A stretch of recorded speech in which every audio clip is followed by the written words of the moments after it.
வணக்கம் என் அன்பு உறவுகளே.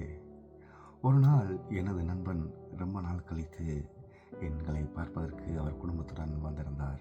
கனகாலம் கழித்து ஒன்றாக நாங்கள் சந்தித்து குடும்பமாய் இருந்து அவர்களோட கதைகளையும் எங்களோட கதைகளையும் சொல்லிக்கொண்டு இருந்தோம். அப்பொழுது எனது நண்பர் அவசியாய் போன டூரை பற்றி நம்முடன் பகிர்ந்து கொண்டிருந்தார்.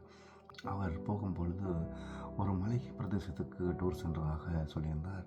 அங்கு ஒரு எதிரொலி மலைக்கு நாங்கள் சென்றிருந்தோம். அங்கு நாங்கள் போய் எதை பேசினாலும் அது திரும்ப நம்மிடம் அந்த வார்த்தை வந்துவிடும் என்று மகிழ்ச்சியுடன் எங்களுடன் பகிர்ந்து கொண்டிருந்தார்.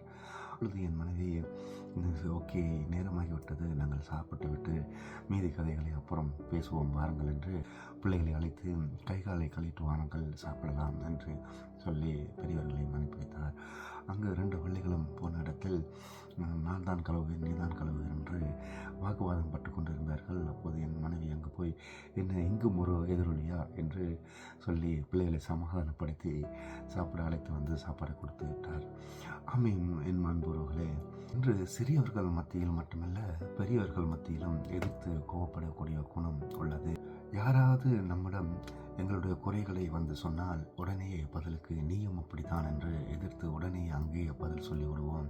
அவர்களுடைய குறைகளையும் நாங்கள் திரும்ப சொல்ல ஆரம்பித்து விடுவோம்.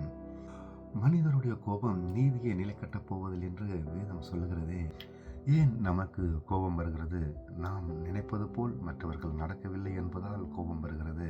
தாழ்வு மனப்பான்மையுடன் இருப்பவர்களுக்கு கோபம் வருகிறது. சுயநலக்காரர்களுக்கு கோபம் வருகிறது. எதற்கு கோபப்படணும், எதற்கு கோபப்படக்கூடாது என்று தெரியாதவர்களுக்கு கோபம் வருகிறது. நமக்கு ஏன் கோபம் வருகிறது என்று அதை தவிர்த்து வாழ்வோமா? மூடருடைய கோபம் சீக்கிரத்தில் வெளிப்படும். இலச்சையை மூடுகிறவனோ விவேகி என்று வேதம் சொல்லுகிறது. ஆமேன் என் அன்புறவர்களே, நாங்கள் யோசித்து மற்றவரிடம் கோபப்படாமல் நிதானமாய் நடந்து கொள்வோமாக. ஆண்டவர் நம்மளை ஆசீர்வதிப்பாராக. அல்லேலூயா.